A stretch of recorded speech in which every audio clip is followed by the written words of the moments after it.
Benvenuti a questa nuova esplorazione approfondita. Allora, oggi mettiamo sotto la lente di ingrandimento un personaggio che ha fatto una cosa incredibile. Direi quasi unica, sì. Esatto, parliamo di Bryce Zabel. Il nostro materiale di partenza è un testo biografico e analitico molto dettagliato sulla sua vita e sul suo metodo di lavoro. E la missione di questa nostra conversazione è capire una cosa precisa. Cioè, come abbia fatto da ponte, giusto? Proprio così, come un singolo individuo nato a metà degli anni 50, formato come giornalista e poi finito a Hollywood, sia riuscito a prendere un tema stigmatizzato, come quello degli UFO, e a trasformarlo in un dibattito scientifico e istituzionale rigoroso. Molto prima che i governi ammettessero qualcosa, tra l'altro. Zabel è un'anomalia. Di solito chi si butta in questo campo o è un militare con accesso a file segreti, oppure finisce nelle teorie del complotto più assurde. Vero? E lui invece ha tracciato una terza via, ma per capire questa sua, ossessione privata, che poi diventa pubblica, dobbiamo fare un passo indietro. Alla fine degli anni 60. Quando era solo un adolescente. Sì, esatto. Le fonti raccontano che assiste in prima persona a un evento anomalo. Vede questo oggetto luminoso nel cielo notturno. E non è la solita luce confusa. Le descrizioni parlano di un velivolo completamente silenzioso, con una traiettoria imprevedibile, non lineare. E la cosa che mi ha davvero colpita, leggendo i dettagli, è che la luminosità dell'oggetto variava bruscamente, come se stesse modulando la sua energia in base all'ambiente circostante. È proprio qui lo scarto mentale di Zabel. Una persona normale, sai, magari avrebbe archiviato la cosa come un aneddoto strano, magari dandogli una sfumatura mistica. Zabel invece fa l'esatto opposto. Cioè lo tratta come un set di dati grezzi. Inizia a farsi domande tecniche. Come per il boom sonico, no? Esatto. L'assenza di un boom sonico, nonostante le velocità stimate fossero impossibili per l'epoca, diventa la sua ossessione.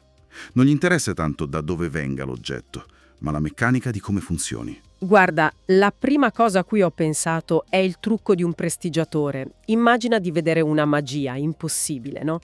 Invece di applaudire e tornare a casa, Zabel decide di studiare la fisica per capire il trucco. Calza a pennello. Inizia a cercare rapporti militari, a raccogliere dati su queste accelerazioni improvvise, sui cambi di direzione senza inerzia visibile. E questo suo approccio analitico lo separa subito dai semplici credenti. Però poi si ritrova negli anni 80 e 90 con una montagna di dati. Balistica, radar, testimonianze. Che all'epoca erano considerati roba da, sai, giornali scandalistici al supermercato. E quindi come fai a comunicare tutto questo a un pubblico non specializzato senza sembrare pazzo? Usando la fiction. E qui, secondo me, entra in gioco il suo genio strategico. Arriviamo al 1996. La serie TV Dark Skies. Proprio quella. Zabel produce e scrive questa serie ambientata durante la Guerra Fredda. E l'intuizione è geniale. Inserisce il fenomeno UFO dentro un contesto storico reale. Tra operazioni segrete e paranoie governative. Ma leggendo il testo, la cosa palese è che Dark Skies è stato in pratica un gigantesco cavallo di Troia, no? Beh, assolutamente sì. Cioè, lui ha preso i dati scientifici declassificati che studiava da anni e li ha nascosti in un prodotto di intrattenimento per non spaventare il pubblico. Ha messo sullo schermo concetti ingegneristici estremi. Velivoli che operano nello spazio e nell'atmosfera senza nessuna superficie aerodinamica. Niente alettoni. Niente impennaggi, solo manipolazione della gravità. E soprattutto, il dettaglio più pazzesco, l'uso del plasma ionizzato attorno al velivolo. Spieghiamolo un attimo, perché questo è affascinante. Certo.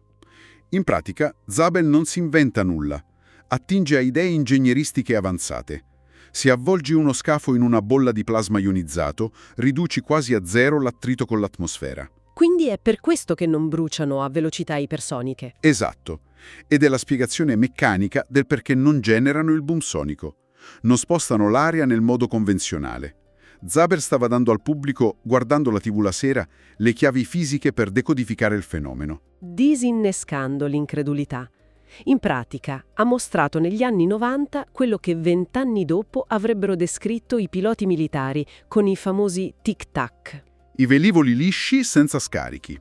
Perfettamente sovrapponibile. Però avere successo a Hollywood non ti rende un analista credibile per la comunità scientifica.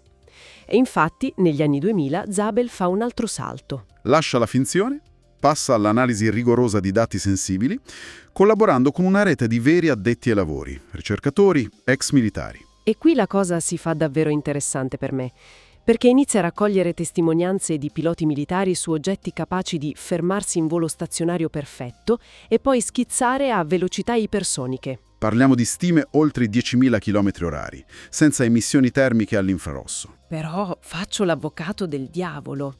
I sistemi elettronici si guastano, giusto? Un radar militare può avere un glitch.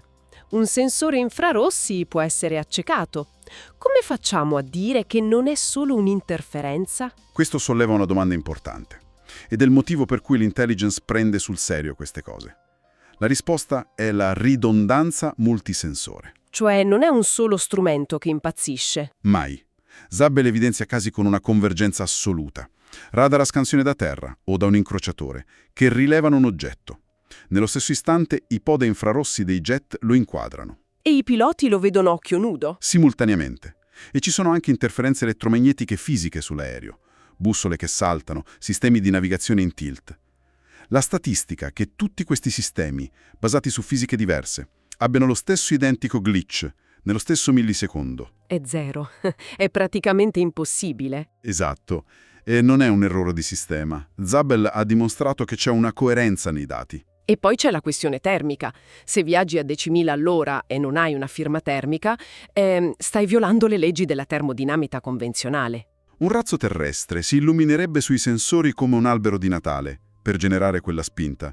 Invece questi oggetti, nei dati raccolti da Zabel, spesso risultano più freddi dell'aria circostante. Pazzesco.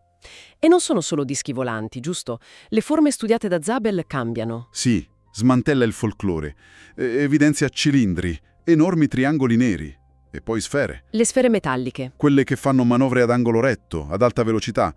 L'ipotesi che fa Zabel è che non abbiano un equipaggio biologico.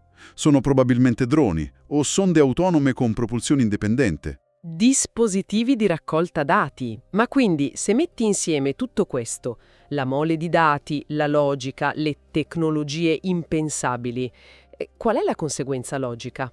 La domanda diventa: cosa succederà quando il mondo lo scoprirà ufficialmente? E infatti Zabel ci pensa. Nel 2010 coscrive questo libro, After Disclosure, con Richard Dolan. Un lavoro monumentale.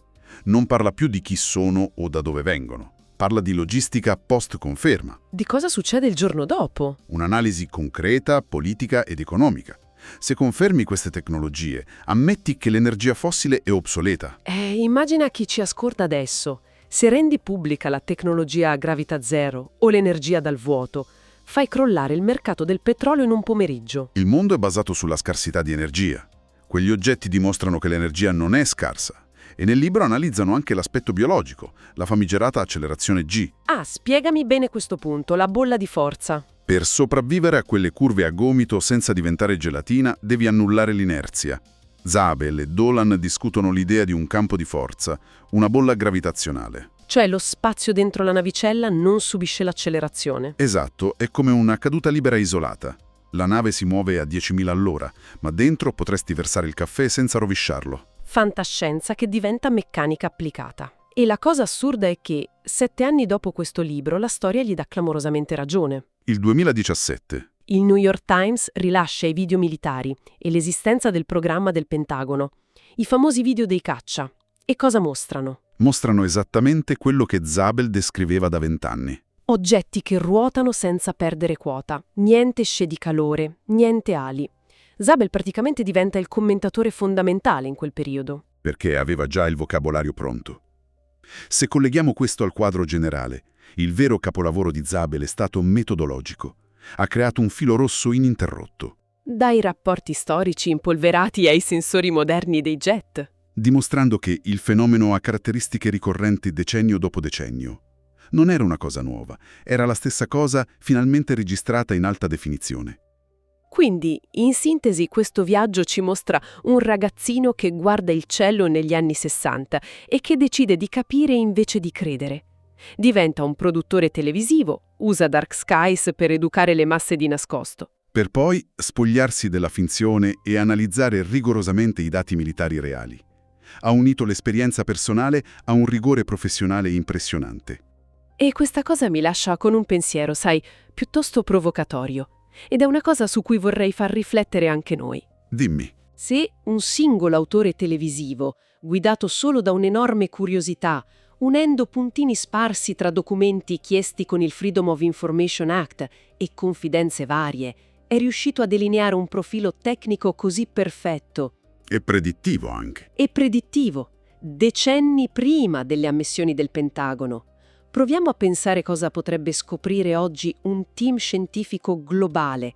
Se solo avessero accesso ai dati grezzi senza i filtri del segreto militare. Esatto, senza classificazioni. Applichiamo la stessa capacità di sintesi di Zabel, ma con i fondi e i mezzi dei grandi laboratori del mondo.